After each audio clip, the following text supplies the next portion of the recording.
ನಮಸ್ತೆ ಸ್ನೇಹಿತರೆ, keep it simple ಇನ್ ಕನ್ನಡಗೆ ಮತ್ತೊಮ್ಮೆ ಸ್ವಾಗತ. ಈ ದಿನ ತುಂಬಾ ವಿಶೇಷವಾದ ಟಾಪಿಕ್ ಬಗ್ಗೆ ಮಾತಾಡೋದ ಬನ್ನಿ. ಅದೇನು ಅಂತ ಹೇಳಿದ್ರೆ ಇನ್ಶೂರೆನ್ಸ್ ಅಥವಾ ಜೀವ ವಿಮೆ ಅಂತ.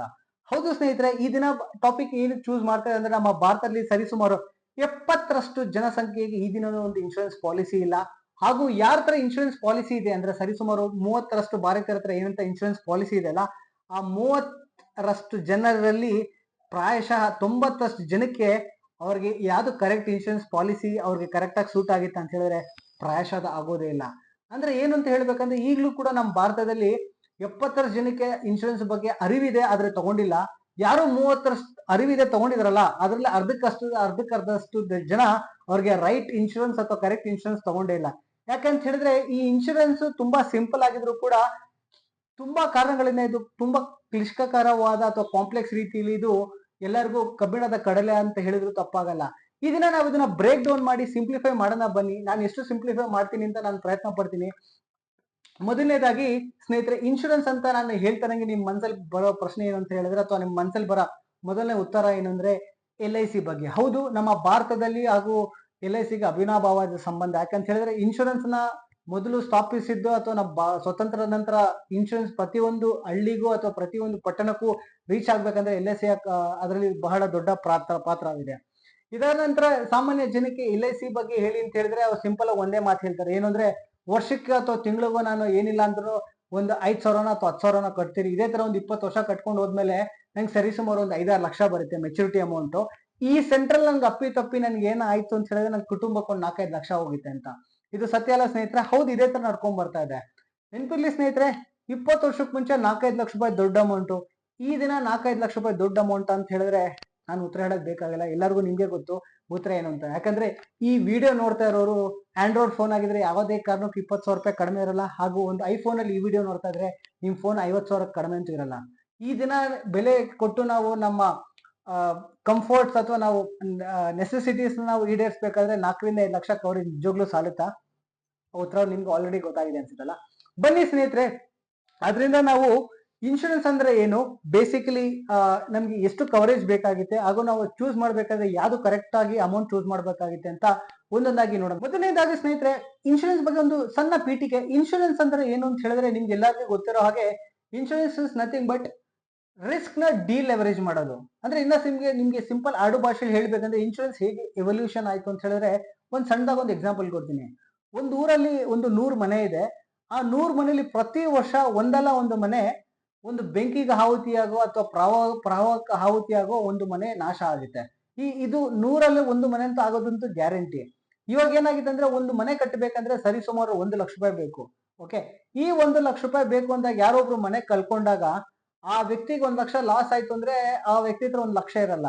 ಅದಕ್ಕೆ ಊರವರೆಲ್ಲ ಸೇರಿ ಒಂದು ಪ್ಲಾನ್ ಮಾಡ್ತಾರೆ, ಏನು ಅಂತ ಹೇಳಿದ್ರೆ ಎಲ್ರು ಕೂಡ 100 ಜನನು ಕೂಡ ಒಂದೊಂದು 1,000 ರೂಪಾಯಿ ಹಾಕೋಣ, ಈ ವರ್ಷ ಯಾರ ಮನೆ ಲೂಸ್ ಆಗುತ್ತೋ ಅವ್ರಿಗೆ 1 ಲಕ್ಷ ರೂಪಾಯಿ ಕೊಡೋಣ ಅಂತ. ಸೊ ಎಲ್ಲರಿಗೂ ಏನ್ ಧೈರ್ಯ ಅಂತ ಹೇಳಿದ್ರೆ ಎಲ್ಲಾರು ಕಟ್ಟದೇ ಬರೀ 1,000 ರೂಪಾಯಿ. ವರ್ಷದಲ್ಲಿ ಒಬ್ಬರಿಗೆ ಒಂದ್ ಮನೆ ಹೋಗಿತ್ತಲ್ಲ, ಅವ್ರಿಗೆ ಯಾರಿಗ ಹೋಗುತ್ತೋ ಅವ್ರಿಗೆ 1 ಲಕ್ಷ ರೂಪಾಯಿ ಬರುತ್ತೆ. ಸೊ ಆದ್ರಿಂದ ಎಲ್ಲರೂ ಕೂಡ ಅವ್ರ ರಿಸ್ಕ್ ಏನಿದೆ ಅಲ್ಲ 1 ಲಕ್ಷ ರೂಪಾಯಿನ ಅದನ್ನ ಶೇರ್ ಮಾಡ್ಕೊಂಡಿದ್ದಾರೆ. ಇನ್ಶೂರೆನ್ಸ್ ನ ಪ್ರಿನ್ಸಿಪಲ್ ವರ್ಕ್ ಆಗೋದು ಇದು ನಿಮ್ಗೆಲ್ಲರಿಗೂ ಗೊತ್ತಾಗಿದೆ, ಬಟ್ ಇದನ್ನ ನಾನು ಇನ್ನ ಸ್ವಲ್ಪ ಸಿಂಪ್ಲಿಫೈ ಆಗಿ ಹೇಳಿದೀನಿ. ಸ್ನೇಹಿತರೆ, ಯಾರಿಗೆ ಎಷ್ಟು ಕವರೇಜ್ ಅಥವಾ ಇನ್ಶೂರೆನ್ಸ್ ಎಷ್ಟು ಕವರೇಜ್ ಇದ್ರೆ ತುಂಬಾ ಒಳ್ಳೇದು ಅಂತ ಟಾಪಿಕ್ ಹೇಳೋದಕ್ಕೆ ಮುಂಚೆ ನಾನು ಇನ್ನೊಂದು ಇಂಪಾರ್ಟೆಂಟ್ ವಿಷಯನ ಹೇಳ್ತೀನಿ. ಯಾಕಂತ ಹೇಳಿದ್ರೆ ನಮ್ಮ ಭಾರತದಲ್ಲಿ ಎಲ್ಲರೂ ಕೂಡ ಅದು ಓದಿರೋರಾಗಿರ್ಬೋದು, ಎಜುಕೇಟೆಡ್ ಆಗಿರ್ಬೋದು ಅಥವಾ ಓದಿಲ್ದಿರೋರಾಗಿರ್ಬೋದು, ಎಲ್ಲರೂ ಕೂಡ ಒಂದು ತಪ್ಪು ನೋಷನಲ್ ಇದೆ. ಏನು ಅಂತ ಹೇಳಿದ್ರೆ ಇನ್ಶೂರೆನ್ಸ್ ನ ಇನ್ವೆಸ್ಟ್ಮೆಂಟ್ ಜೊತೆ ಅದನ್ನ ಮಿಕ್ಸ್ ಮಾಡ್ಕೊಂತಾರೆ. ಇದು ಸರಿನಾ ತಪ್ಪಾ ಅಂತ ಇದಕ್ಕೆ ನಾನು ಡಿಬೇಟ್ಗೆ ಹೋಗೋದಿಲ್ಲ. ಬಟ್ ಇದೇನಕ್ಕೆ ಎಷ್ಟೊಂದ್ ಕಡೆ ನಾನು ಸರಿ ಅಂತ ಹೇಳ್ತೀನಿ, ಕೆಲವು ಕಡೆ ತಪ್ಪಂತ ಹೇಳ್ತೀನಿ ಅಂದ್ರೆ ಸರಿ ಸುಮಾರು 30-40 ವರ್ಷಕ್ಕೆ ಹಿಂದೆ ಇನ್ವೆಸ್ಟ್ಮೆಂಟ್ಸ್ ಅಂತ ಮಾಡೋದಕ್ಕೆ ತುಂಬಾ ಅವೇನ್ಯೂಸ್ ಕಡಿಮೆ ಇತ್ತು. ಯಾಕಂತ ಹೇಳಿದ್ರೆ ನಮ್ಮ ಭಾರತೀಯರ ಹತ್ರ ಎಲ್ಲರ ಹತ್ರ ಬ್ಯಾಂಕ್ ಅಕೌಂಟ್ ಕೂಡ ಇರಲಿಲ್ಲ. ಆ ದಿನಗಳಲ್ಲಿ ಕೂಡ ಇನ್ಶೂರೆನ್ಸ್ ತಗೊಬೇಕಂತ ಹೇಳಿದ್ರೆ ಎಲ್ರಿಗೂ ಕೂಡ ಅಷ್ಟು ಅವ್ರಿಗೆ ಮನ್ಸಿರ್ಲಿಲ್ಲ. ಯಾಕಂತ ಹೇಳಿದ್ರೆ ನಾನು 20 ವರ್ಷ ಕಟ್ತೀನಿ, ದುಡ್ಡು ನನ್ಗೆ ಏನಾಗಿಲ್ಲ ಅಂದ್ರೆ ನನ್ಗೇನು ಬರೋದೇ ಇಲ್ಲ, ನನ್ ಕಟ್ಟಿರೋ ದುಡ್ಡು ವೇಸ್ಟ್ ಆಗಿತ್ತು ಅಂತ ಒಂದು ಮನೋಭಾವ ಆಯ್ತು. ಹಾಗೂ ಇನ್ನೊಂದ್ ಏನಾಗಿತ್ತು ಅಂತ ಹೇಳಿದ್ರೆ ಎಲ್ಲೋ ಒಂದ್ ಕಡೆ ನಮ್ಗೆ ಇನ್ಶೂರೆನ್ಸ್ ಮಾಡ್ಬೇಕಾದ್ರೆ ಒಂದು ಕನಸುಗಳನ್ನ ಕಟ್ತಾ ಇದ್ರು. ಏನಂದ್ರೆ ನಿಮ್ಗೆ ವರ್ಷಕ್ಕೆ ನೀವು 5,000 ರೂಪಾಯಿ ಕಟ್ಟಿ 20 ವರ್ಷ ಆದ್ಮೇಲೆ 4 ಲಕ್ಷ ಬರುತ್ತೆ, 5 ಲಕ್ಷ ಬರುತ್ತೆ ಅಂದ್ರೆ ಅದು ದೊಡ್ಡ ಅಮೌಂಟ್ ಅವ್ರಿಗೆ ಕಾಣಿಸ್ತಾ ಇತ್ತು. ಈ ರೀತಿಯಲ್ಲಿ ಅವರು ಇನ್ಶೂರೆನ್ಸ್ ನ ತುಂಬಾ ಸಲ ಮಾರ್ಕೆಟಿಂಗ್ ಮಾಡಿದ್ದಾರೆ ಅಂತ ಹೇಳಿದ್ನಲ್ಲ. ಎಲ್ಲೋ ಜನ ಚೀಟಿ ಹಾಕಿ ಹಿಂದಿನ ಕಾಲದಲ್ಲಿ 30-40 ವರ್ಷಕ್ಕೆ ಮುಂಚೆ ಚೀಟಿ ಹಾಕಿ ಎಲ್ಲೋ ದುಡ್ಡು ಕಳ್ಕೊಳ್ಳೋ ಬದಲು ಇನ್ಶೂರೆನ್ಸ್ ಕಟ್ತಾ ಇರೋದಕ್ಕೆ ಅವ್ರಿಗೆ ಲೈಫ್ ಇನ್ಶೂರೆನ್ಸ್ ಕಡಿಮೆ ಆಗಿರ್ಬೋದು ಅಥವಾ ರಿಟರ್ನ್ಸ್ ಕಡಿಮೆ ಆಗಿರೋ, ಬಟ್ ಎಲ್ಲೊಂದ್ ಕಡೆ ಅವ್ರ ದುಡ್ಡು ಸೇಫ್ ಆಗಿತ್ತು. ಇದರಲ್ಲಿ ನಾನು ಆ ಇನ್ಶೂರೆನ್ಸ್ ನಾನು ಅದನ್ನ ಟ್ರಸ್ಟ್ ಮಾಡ್ತೀನಿ. ಬಟ್ ಅದೇ ಕಾಲದಲ್ಲಿ ಕಳೆದ 10-15 ವರ್ಷದಲ್ಲಿ ಏನಾಗೋಯ್ತು ಅಂತ ಹೇಳಿದ್ರೆ, ಈ ಎಸ್ಪೆಷಲಿ ಯುಲಿಪ್ ಪಾಲಿಸೀಸ್ ಆಗಿರ್ಬೋದು, ಎಷ್ಟೊಂದ್ಸಲ ಏನಾಗ್ಬಿಡುತ್ತೆ ಅಂದ್ರೆ ಪಾಪ ಅವರು ವರ್ಷಕ್ಕೆ 50,000 ಕಟ್ತಾರೆ ದುಡ್ಡು, ಆದ್ರೆ ಅವ್ರಿಗೆ ಕವರೇಜ್ ಬರೀ 2 ಲಕ್ಷ ಇರುತ್ತೆ. ಈ ರೀತಿಲಿ ಎಷ್ಟೊಂದ್ ಕಡೆ ಇನ್ಶೂರೆನ್ಸ್ ಮಿಸ್ಸೆಲ್ಲಿಂಗ್ ಕೂಡ ಆಗಿದೆ. ಇದರಿಂದ ನಾನು ಕೂಡ ಡಿಸ್ಕರೇಜ್ ಮಾಡ್ತೀನಿ ಸ್ನೇಹಿತರೆ.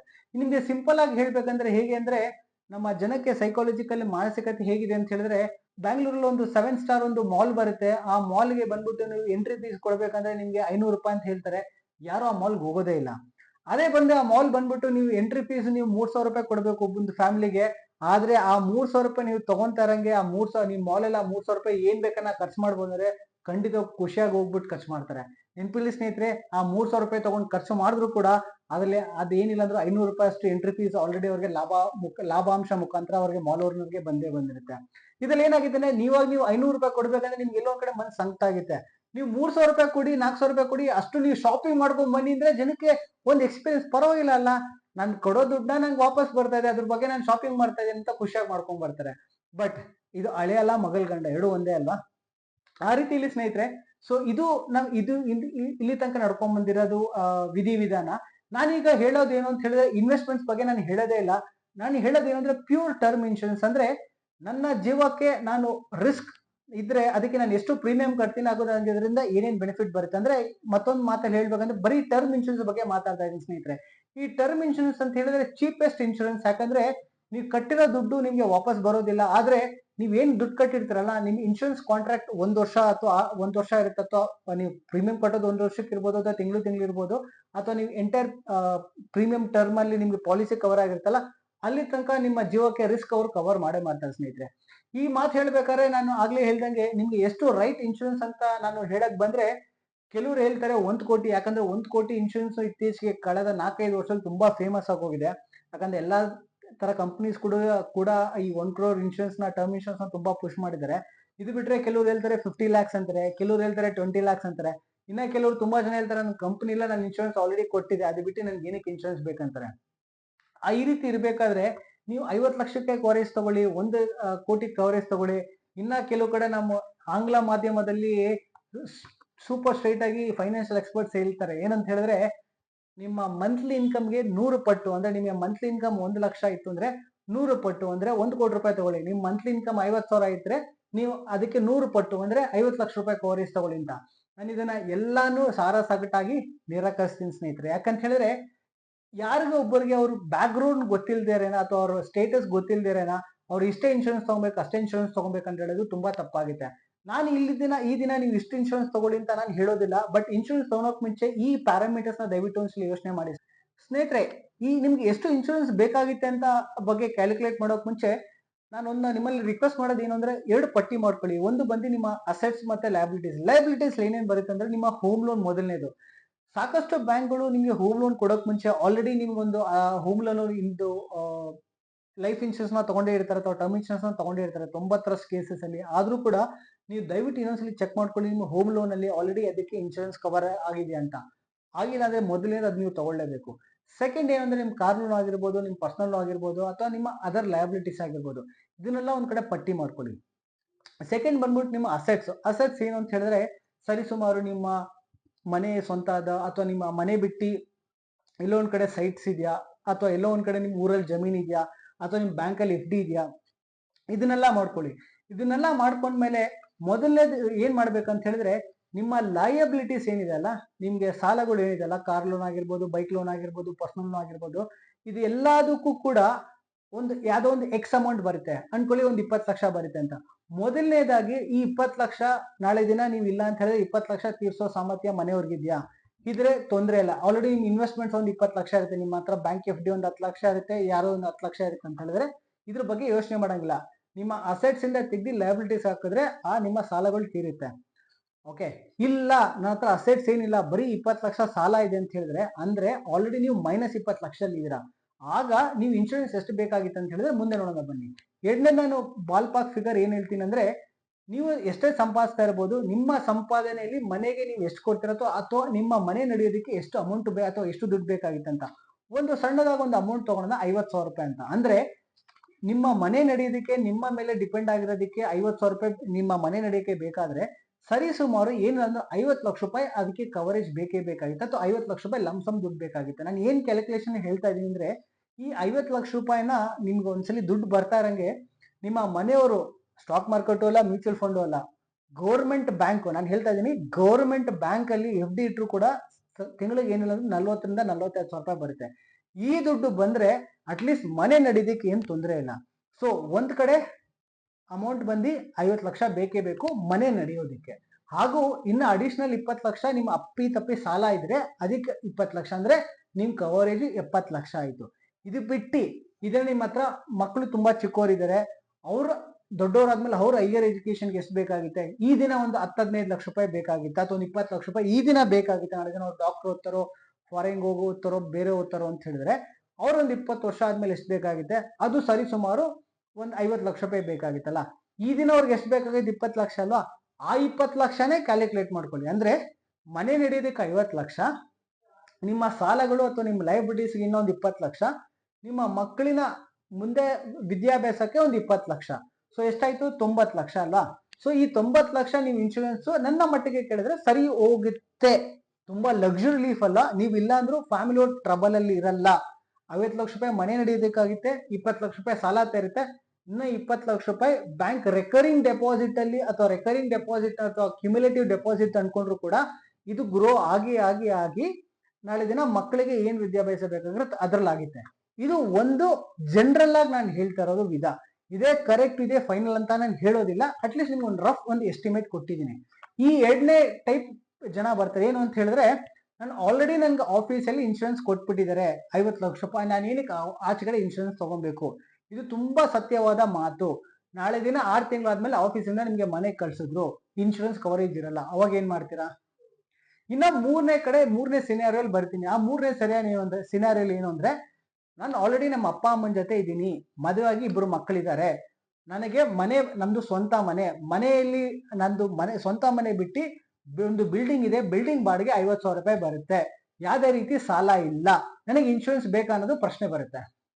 ಏನ್ ಹೇಳ್ತಾರೆ ಸ್ನೇಹಿತರೆ, ಈ ಕೇಸಲ್ಲಿ ನನ್ನ ಕೇಳಿದ್ರೆ ಆಗ್ಲೂ ಕೂಡ ಇನ್ಶೂರೆನ್ಸ್ ಬೇಕೇ ಬೇಕು. ಯಾಕಂತ ಹೇಳಿದ್ರೆ 50 ಸಾವಿರ ರೂಪಾಯಿ ಏನ್ ಬರುತ್ತೋ ಮನೆ ನಡೆದೋಗ್ಬಿಡುತ್ತೆ, ನಾಳೆ ದಿನ ಮಕ್ಕಳಿಗೆ ವಿದ್ಯಾಭ್ಯಾಸಕ್ಕೆ ಅದು ತುಂಬಾ ಕಷ್ಟ ಆಗುತ್ತಲ್ಲ. ಸೊ ಅದಕ್ಕೋಸ್ಕರ ಅಟ್ಲೀಸ್ಟ್ ಒಂದು 20-30 ಲಕ್ಷ ಕವರೇಜ್ ಇದ್ರೆ, ಆ ದುಡ್ಡು ಬರ್ತಾರಂಗೆ ಒಂದು ಕ್ಯುಮ್ಯುಲೇಟಿವ್ ಅಥವಾ FD ಇಟ್ರೆ, ಅದು ದುಡ್ಡು ಗ್ರೋ ಆದಾಗ ಒಂದು ಅವ್ರಿಗೆ ಉಪಯೋಗ ಆಗುತ್ತೆ. ಇಲ್ಲ ಕೆಲವ್ರು ಹೇಳ್ತಾರೆ, ಇನ್ನ 4 ಸಿನಾರಿಯೋಗೆ ಬರ್ತೀನಿ, ಅಂದ್ರೆ ನನ್ನ ಹತ್ರ ಆಲ್ರೆಡಿ 40-50 ಸಾವಿರ ರೂಪಾಯಿ ಬಾಡಿಗೆ ಬರುತ್ತೆ, ಅದು ಬಿಟ್ಟು ನಂತರ 2 ಮಕ್ಕಳಿದ್ದಾರೆ, 2 ಮಕ್ಕಳು ಒಂದೊಂದು ಸೈಟ್ ಮಾಡಿದ್ದೀನಿ ಬೆಂಗಳೂರಲ್ಲಿ, ಅವ್ರು ದೊಡ್ಡವರಾಗೋಸ್ಕರ ಒಂದೊಂದು ಸೈಟಿನ ಬೆಲೆ 40 ಲಕ್ಷ ರೂಪಾಯಿ 50 ಲಕ್ಷ ರೂಪಾಯಿ ಆಗುತ್ತೆ, ಈಗ ಹೇಳಿ ನನ್ಗೆ ಇನ್ಶೂರೆನ್ಸ್ ಬೇಕಾ. ಇದು ಲಾಸ್ಟ್ ಕ್ಯಾಟಗರಿ ಪೀಪಲ್.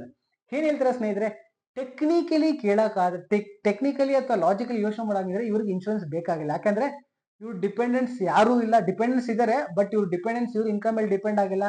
ಹಾಗಂದ್ರೆ 40-50 ಸಾವಿರ ರೂಪಾಯಿ ಬಾಡಿಗೆ ಬರುತ್ತೆ, ಮಕ್ಕಳು ದೊಡ್ಡವರಾದ್ಮೇಲೆ ಏನಂದ್ರೆ ಆಲ್ರೆಡಿ ಸೈಟ್ ತೆಗ್ದ್ಬಿಟ್ಟಿದ್ದಾರೆ, ಇವಾಗ ಹೇಳಿ ಇವ್ರಿಗೆ ಇನ್ಶೂರೆನ್ಸ್ ಬೇಕಾ ಅಂತ ನನ್ನ ಕೇಳಿದ್ರೆ ಸ್ನೇಹಿತರೆ, ಇವಾಗ್ಲೂ ಕೂಡ ಇವ್ರಿಗೆ ಇನ್ಶೂರೆನ್ಸ್ ತುಂಬಾ ಮುಖ್ಯ. ಆದ್ರೆ ಇಲ್ಲಿ ಲೈಫ್ ಇನ್ಶೂರೆನ್ಸ್ ಅಲ್ಲ ಸ್ನೇಹಿತರೆ, ಕ್ರಿಟಿಕಲ್ ಇನ್ಶೂರೆನ್ಸ್ ಅವ್ರ ಆಕ್ಸಿಡೆಂಟಲ್ ಇನ್ಶೂರೆನ್ಸ್ ಬೇಕೇ ಬೇಕು. ಯಾಕಂತ ಹೇಳಿದ್ರೆ ಸ್ನೇಹಿತರೆ, ಎಷ್ಟೊಂದ್ಸಲಿ ಈ ದಿನ ರೈಸ್ ಆಗ್ತಾರೆ ಮೆಡಿಕಲ್ ಕಾಸ್ಟ್ ಅಲ್ಲಿ, ನಾವು ಟರ್ಮ್ ಇನ್ಶೂರೆನ್ಸ್ 50 ಲಕ್ಷ 1 ಕೋಟಿ ಅನ್ಕೊಂಡು ಕ್ರಿಟಿಕಲ್ ಇಲ್ನೆಸ್ ಬಗ್ಗೆ ನಾವು ಮರ್ತೆ ಹೋಗ್ಬಿಟ್ಟಿದ್ರಿ ಸ್ನೇಹಿತರೆ. ಏನೇ ಕ್ರಿಟಿಕಲ್ ಇಲ್ನೆಸ್ ಅಂದ್ರೆ, ಸಡನ್ ಆಗಿ ನನಗೆ ಒಂದು ಹಾರ್ಟ್ ಅಟ್ಯಾಕ್ ಆಯ್ತು, ಅಥವಾ ನಂಗೆ ಸಡನ್ ಆಗಿ ನನಗೊಂದು ಆಕ್ಸಿಡೆಂಟ್ ಒಂದು ಕೈಯೋ ಕಾಲೋ ಕಳ್ಕೊಂಡೆ. ಈ ರೀತಿ ಆದಾಗ ನನ್ನ ಲೈಫ್ ಅಲ್ಲಿ ಅಟ್ಲೀಸ್ಟ್ 10-15 ವರ್ಷ ನಾನು ಸಾಮಾನ್ಯವಾಗಿ ನಾನು ಮೊದಲಿನ ತರ ಕೆಲಸ ಮಾಡೋದಕ್ಕಾಗಲ್ಲ. ಈ 10-15 ವರ್ಷದಲ್ಲಿ ನನ್ಗೆ ಯಾವ್ದೇ ರೀತಿ ಇನ್ಕಮ್ ಇರೋದಿಲ್ಲ. ಇನ್ಕಮ್ ಕಡೆ ಸೈಡ್ ಅಲ್ಲಿ ಇಟ್ರು ಕೂಡ ನನ್ಗೆ ಏನ್ ಆಕ್ಸಿಡೆಂಟ್ ಅಥವಾ ಏನ್ ನನಗೆ ಪ್ರಾಬಬ್ಲಿ ಈ ತರ ಹೇಳಿದ್ನಲ್ಲ, ಹಾರ್ಟ್ ಅಟ್ಯಾಕ್ ಮತ್ತೊಂದು ಮಗಳು, ಈ ಸರ್ಜರಿ ಕಾಸ್ಟ್ ಅಥವಾ ಈ ನನಗೆ ಹಾಸ್ಪಿಟಲ್ ಎಕ್ಸ್ಪೆನ್ಸಸ್ ಇನ್ಶೂರೆನ್ಸ್ ಕೊಟ್ಟರು ಕೂಡ ನಾನು 10-15 ವರ್ಷ ನಾನ್ ಜೀವನ ನಡೆಸ್ಬೇಕಲ್ಲ, ನಾನು ಯಾರ ಮೇಲೂ ಡಿಪೆಂಡ್ ಆಗಕ್ಕಾಗಲ್ಲ, ನನ್ನ ಖರ್ಚಿಗೆ ಏನ್ ಮಾಡ್ಬೇಕು, ಹೌದಲ್ವಾ. ಸೊ ಮನೆಗೆ ಬಾಡಿಗೆನೋ ಏನೊಂದು 50 ಸಾವಿರ ರೂಪಾಯಿ ಬರ್ತಾ ಇರುತ್ತೆ, ಬಟ್ ಈ ಮೆಡಿಕಲ್ ಕಾಸ್ಟ್ ನ ಎಲ್ಲೋ ಒಂದ್ ಕಡೆ ಫ್ಯಾಕ್ಟರ್ ಮಾಡಿರಲ್ಲ. ಮೆಡಿಕಲ್ ಕಾಸ್ಟ್ ನ ಇನ್ಶೂರೆನ್ಸ್ ಕವರ್ ಮಾಡಿದ್ರು ನನ್ನ ಪರ್ಸನಲ್ ಎಕ್ಸ್ಪೆನ್ಸಸ್ ಅಥವಾ ನಾನು ಅರ್ನಿಂಗ್ ನನ್ನ ಇರೋದೇ ಇಲ್ಲ, ಈ ಫ್ಯಾಕ್ಟರ್ ಯಾರು ಕ್ಯಾಪ್ಚರ್ ಮಾಡಿರಲ್ಲ. ಅದಕ್ಕೋಸ್ಕರ ಸ್ನೇಹಿತರೆ, ಈ ಕೇಸಸ್ ಅಲ್ಲಿ ಆದ್ರೂ ಕೂಡ ಕ್ರಿಟಿಕಲ್ ಇಲ್ನೆಸ್ ಅನ್ನೋದು ತಗೊಳೋದು ತುಂಬಾ ಮುಖ್ಯ. ಆಲ್ರೆಡಿ ಯಾರ್ಯಾರು ಲೈಫ್ ಇನ್ಶೂರೆನ್ಸ್ ತಗೊಂಡಿರ್ತಾರೋ, ಯಾರ್ಯಾರು ತಗೋಬೇಕು ಅನ್ಕೊಂಡಿದಿರೋ, ಅದರಲ್ಲಿ ತುಂಬಾ ಇಂಪಾರ್ಟೆಂಟ್ ಪಾಯಿಂಟ್ ಏನು ಅಂದ್ರೆ, ನೀವು ಎಷ್ಟಕ್ಕೆ ಲೈಫ್ ಇನ್ಶೂರೆನ್ಸ್ ತಗೊಳ್ಳಿ, ಬಟ್ ಅದರಲ್ಲಿ ಕ್ರಿಟಿಕಲ್ ಇಲ್ನೆಸ್ ಅಂತ ಒಂದು ಕಾಂಪೋನೆಂಟ್ ಇದ್ದೇ ಇರುತ್ತೆ. ಆ ಕ್ರಿಟಿಕಲ್ ಇಲ್ನೆಸ್ ಬೇಕು ಅಂತ ಹೇಳಿದ್ರೆ ನೀವು ಸರಿ ಸುಮಾರು ಇನ್ನೊಂದು 20% ಪ್ರೀಮಿಯಂ ಜಾಸ್ತಿ ಕಟ್ಟಬೇಕು. ಎಕ್ಸಾಂಪಲ್ ಹೇಳ್ಬೇಕಂದ್ರೆ ನೀವು 50 ಲಕ್ಷ ರೂಪಾಯಿ ಟರ್ಮ್ ಇನ್ಶೂರೆನ್ಸ್ ತಗೊಂತಾ ಇದ್ದೀರಾ. ಈ 50 ಲಕ್ಷ ರೂಪಾಯಿ ಟರ್ಮ್ ಇನ್ಶೂರೆನ್ಸ್ ಜೊತೆಗೆ ಕ್ರಿಟಿಕಲ್ ಇಲ್ನೆಸ್ ಅಂತ ಒಂದು ರೈಡರ್ ಇರುತ್ತೆ. ಅಂದ್ರೆ ಇನ್ಶೂರೆನ್ಸ್ ಜೊತೆ ಒಂದು ರೈಡರ್. ಈ ಕ್ರಿಟಿಕಲ್ ಇಲ್ನೆಸ್ ಏನಂದ್ರೆ ಸರಿ ಸುಮಾರು ಒಂದು 20-30 ಕ್ರಿಟಿಕಲ್ ಇಲ್ನೆಸ್ ಆಲ್ರೆಡಿ ಒಂದು ಅದ್ರ ಜೊತೆ ಇರುತ್ತೆ.